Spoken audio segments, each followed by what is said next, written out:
শয়তানও এত সুদ খাইতে পারে নাই যত সুদ খেয়েছে ইউনূস নামের এই বেয়াদব। সেজন্য এই বেয়াদবের সাথে আমাদের কোনো সম্পর্ক, যদি তার সাথে সম্পর্ক থাকে মুমিন হওয়া। কে বলছে? ডক্টর ইউনূসকে ধন্যবাদ জানাই, 30,000 কোটি গতবার আছে, এইবার প্ল্যান নিয়ে গেছে। এ তো কথা কয় কম, কাম করে। আল্লাহ তোরে আরো বরকত দেখতে ইউনূস ভাই। ও কাগা, আল্লাহ তোরে বরকত দেখ। এ আমারে কাগা কই দেখছে। আমার একটা ক্যাসেট ওনাকে উপহার দিয়েছিল নিউ ইয়র্ক থেকে, তো উনি দাওয়াত দিয়েছেন, অনেক আগের কথা বলছি, প্রায় 2009 কি 10 হবে। তো অত্যন্ত অ্যাট্রাকটিভ একজন মানুষ, তিনি গেলেই মানুষকে এমন ভাবে সম্বোধন করেন আপনি তার ভক্ত না হয়ে পারবেন না।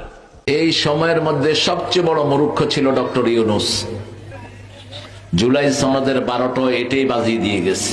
নিজে কত শেয়ানা গাবুর, ইসলামের সাথে তার কোনো সম্পর্ক নাই, আগা গোড়া বেনামাজি একটা লোক। এক ওয়াক্ত নামাজও পড়তো না, নামাজ পড়া জানতো না। এই ফাজিলটা ইসলামের বিরুদ্ধে সবগুলো রায় দিয়ে গেছে যে কয়দিন ছিল।